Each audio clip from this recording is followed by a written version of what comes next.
Boa noite, professor Daniel, presidente da Casa. Cumprimento todos os vereadores, colegas aqui presentes, os assessores, funcionários da Casa, a imprensa que transmite nosso recado e a todos que nos assistem.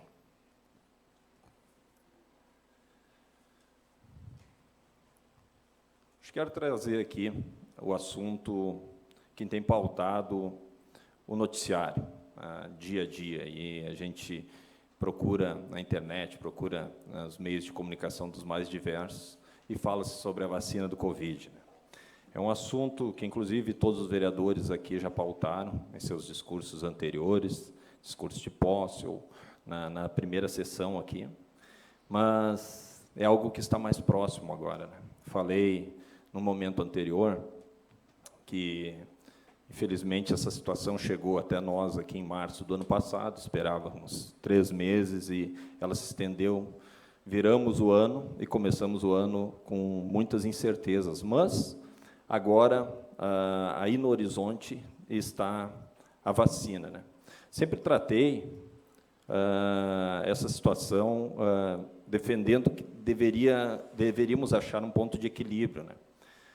Jamais menosprezei o vírus, sei que ele existe, sei que fez muitas vítimas próximas a nós, inclusive. Porém, Gramado, com a peculiaridade que tem de receber um número imenso de turistas, e a nossa economia depender muito disso, a gente sempre teve que tratar de uma maneira diferente. Tivemos que tomar cuidados redobrados.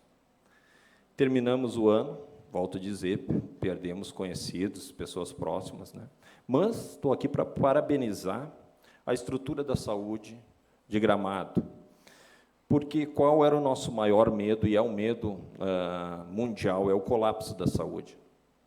E, nesse ano de 2020, foi investido no ano passado, mais de 5.700.000 reais no combate ao Covid em Gramado, sendo com a tenda, o IPI, consumo, higiene, serviços, o próprio hospital, mais de 2.800.000 no hospital, terceirizados, outras pessoas qualificadas que vieram ajudar no atendimento, equipamentos. Então, a gente soube controlar muito bem. A gente não parou com o turismo, deu continuidade. E agora, então, chega aí no horizonte a notícia da vacina. Não tenho a data certa, a Anvisa ainda está fazendo alguns testes, que precisam para autorizar a utilização da vacina, mas já está bem próximo. A gente pode já sonhar que terminemos esse ano com muito diferente da situação do ano passado. Referente a isso também, procurei a secretária da Educação, Simone Tomazelli, porque, como afetou em tudo, esse vírus afetou, logicamente, no sistema da educação, fazendo alguns questionamentos, como se já teriam o parâmetro de como iriam executar o ano letivo. Então, logicamente, hoje não se tem como dar uma diretriz precisa, porque nós sabemos que tudo muda de uma semana para outra, muda para a bandeira vermelha, muda para a bandeira preta, mas, no andar que está indo, acredita-se que vai se trabalhar com a mesma metodologia do governo do Estado, que vão ser escalonamentos. Então, é uma boa notícia já, pelo menos, que chega até nós, que a gente pode, a princípio, estar esperando o início das aulas presenciais, logicamente, com todos os protocolos de segurança que são necessários, mas o escalonamento como funciona, uma turma de 40 pessoas, a princípio, numa semana vão 20 pessoas, vão 20 alunos, na outra semana vão outros 20 alunos. Então, eu acho que é de extrema importância essa notícia, porque nada como o ensino presencial ainda para nos dar o entendimento real da matéria, dos professores poder ter essa interação com os alunos. Então, eu acho que é uma ótima notícia para a nossa comunidade. Lógico que preocupa um pouco ainda, que eu questionei a secretária também, é quanto às creches, não se tem um protocolo definido ainda, e muita gente depende das creches, mas ela disse que, assim que tiver informações, ela vai deixar nós, a par disso, e a gente coloca isso para a comunidade. E fazer uma observação quanto à fala do Celso Fiorese, que agradeceu o secretário de Obras aqui por 2 pedidos atendidos, né? A troca de vidro numa parada de ônibus e a manutenção de estradas do interior. Bem um pouco de contrário a algumas informações que saíram na imprensa, que estava um pouco difícil de lidar. A gente fica contente, foi saído de uma administração e começa uma outra administração já podendo trabalhar, né? Então, se foi feito um pedido na segunda-feira e foi atendido já na terça-feira, tanto a manutenção de estradas de interior como a troca de vidro, é sinal que havia estruturação nas secretarias para continuar esse andamento, né?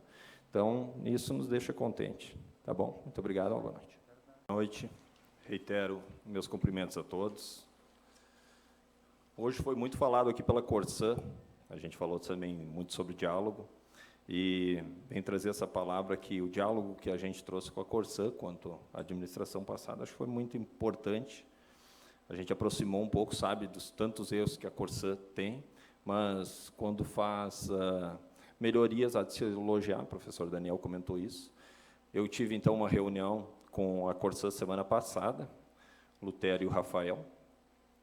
De 390 litros por segundo, eles aumentaram em 20% a capacidade de água em Gramado produzida, mais 80 litros por segundo. Então, isso demandou com que não houvesse falta de água no final de ano em Gramado. É uma vitória, a gente vai estar junto aí fiscalizando e acompanhando de perto, né?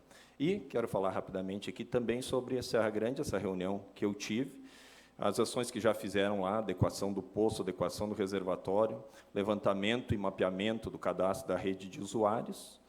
Então, hoje eles começam a hidrometração lá no Heristal, lá no fundo da Serra Grande, a partir do dia 18, a outra lado da Serra Grande ficaram de assumir a água da Serra Grande, no máximo até final de fevereiro. Não é promessa minha, é um comprometimento da Corsã, da qual a gente vai estar próximo, cobrando, e, se assim for, é uma vitória para a comunidade, e deixo aqui, aproveito para deixar um grande abraço a toda a comunidade da Serra Grande.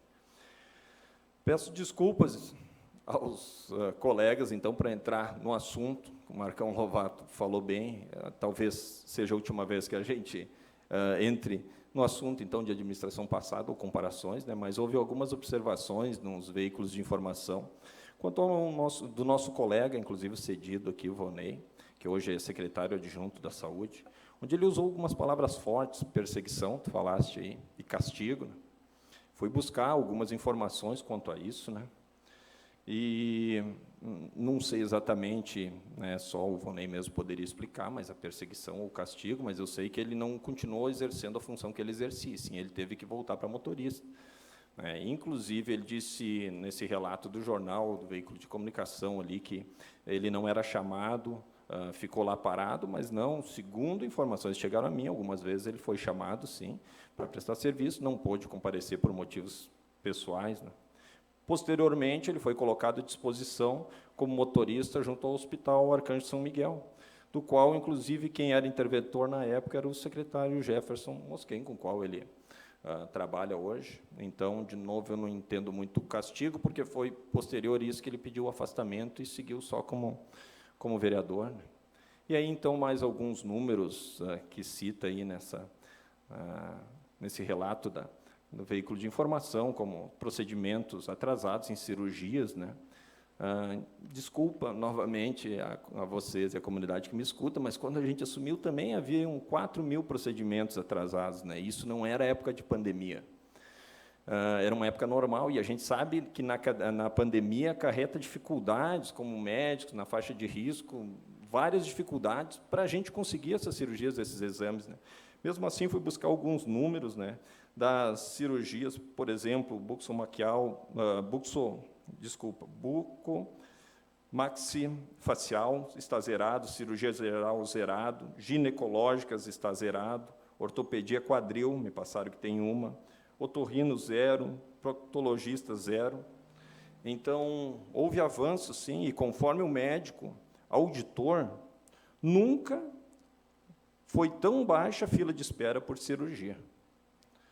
Então, lógico, a gente olhando o número, às vezes, no jornal, ali elencado, diz, pô, quanta cirurgia, mas houve avanços, sim.